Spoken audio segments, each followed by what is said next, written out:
ദേശീയ ബഹിരാകാശ ദിനാഘോഷങ്ങൾക്ക് തുടക്കമിട്ട് VSSC. ആഘോഷങ്ങളുടെ ഭാഗമായി സംഘടിപ്പിച്ച റോക്കറ്റ് വിക്ഷേപണം കാണാൻ പൊതുജനങ്ങൾക്കും അവസരം നൽകി. തിരുവനന്തപുരത്തെ വിവിധ സ്കൂളുകളിൽ നിന്നുള്ള വിദ്യാർത്ഥികൾ സ്പേസ് മ്യൂസിയവും സന്ദർശിച്ചു. ചന്ദ്രയാൻ 3 വിജയകരമായി ലാൻഡിംഗ് നടത്തിയ ആഗസ്റ്റ് 23-നാണ് ദേശീയ ബഹിരാകാശ ദിനമായി ആഘോഷിക്കുന്നത്. VSSCയിൽ നടന്ന ആഘോഷങ്ങൾ ഡയറക്ടർ ഡോക്ടർ രാജീവ് UP ഉദ്ഘാടനം ചെയ്തു. ക്യാമ്പസിലെ സ്പേസ് മ്യൂസിയവും ഡയറക്ടർ നടന്നുകണ്ടു. തെരഞ്ഞെടുക്കപ്പെട്ട സ്കൂളുകളിലെ വിദ്യാർത്ഥികൾക്കും മ്യൂസിയം കാണാൻ അവസരം കിട്ടി. തുടർന്നായിരുന്നു ഏവരും ആവേശത്തോടെ കാത്തിരുന്ന റോക്കറ്റ് ലോഞ്ച്.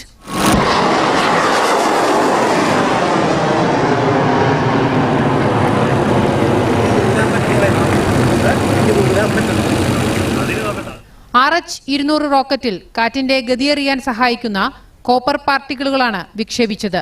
ഈ റോക്കറ്റിന്റെ പേര് RH-200 എന്നുള്ളതാണ് ഇതിന്റെ പേര്.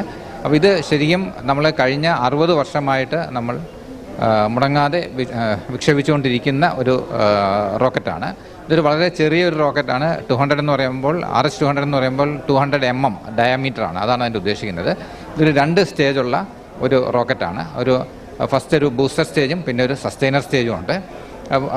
ഒരു പർട്ടിക്കുലർ ഹൈറ്റ് എത്തുമ്പോൾ സസ്റ്റൈനർ സ്റ്റേജ് ഇഗ്നേറ്റഡ് ആവും. അത് ഗ്രൗണ്ടിൽ നിന്ന് നമ്മൾ ബൂസ്റ്റർ സ്റ്റേജ് ആയിരിക്കും ഇഗ്നേറ്റ് ചെയ്യുന്നത്. പിന്നെ മുകളിൽ എത്തുമ്പോൾ ഇതിൻ്റെ ഒരു ഷോഫ് സെപ്പറേറ്റ് ചെയ്ത് അതിൽ നിന്ന് കോപ്പർ പാളികൾ നമ്മൾ പുറത്തേക്ക് വിടും. അപ്പോൾ ഇതിൻ്റെ വിൻഡ് പ്രൊഫൈലിങ്ങിന് വേണ്ടിയാണ് ഉപയോഗിക്കുന്നത്. വികസിത ഭാരതം ആഗോള ബഹിരാകാശ മേഖലയുടെ നേതൃത്വത്തിലേക്ക് എന്നതാണ് ഇത്തവണത്തെ ബഹിരാകാശ ദിനാഘോഷത്തിന്റെ തീം. ദൂരദർശൻ ന്യൂസ്, തിരുവനന്തപുരം.